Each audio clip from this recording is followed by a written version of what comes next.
స్వర్గం కోసం తిన్నడిని, ఆడి గూడాన్ని, అడవిని నాశనం చేసి వాయులింగాన్ని తెచ్చుకుంటా. ఆ తిన్నడు సామాన్యుడు కాదు.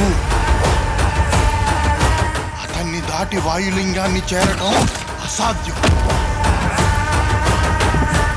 వాయులింగం మీద దుర్మార్గుల చూపు పడింది. ఈ వాయులింగ రహస్యం కాపాడడానికి నా ప్రాణాలు సైతం అర్పిస్తాను. ఈ గూడెంలో ఏ బిడ్డకి ఆపద రానివ్వను. ఇది నా ఆన, తిన్నడి ఆన.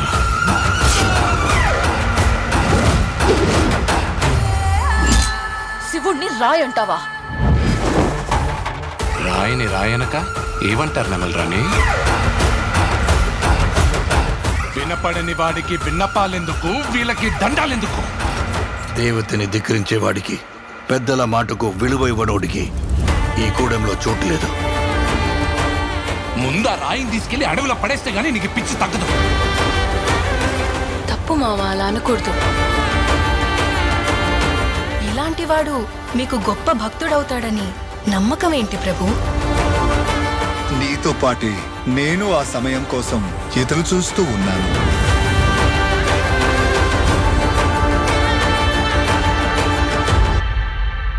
రుద్రా,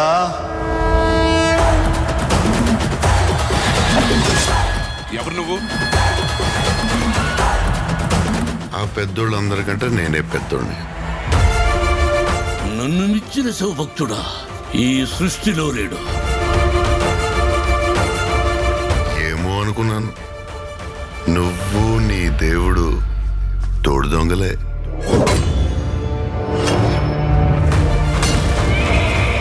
శివయ్య అని మనసారా పిలువు. అది జన్మలో జరగదు.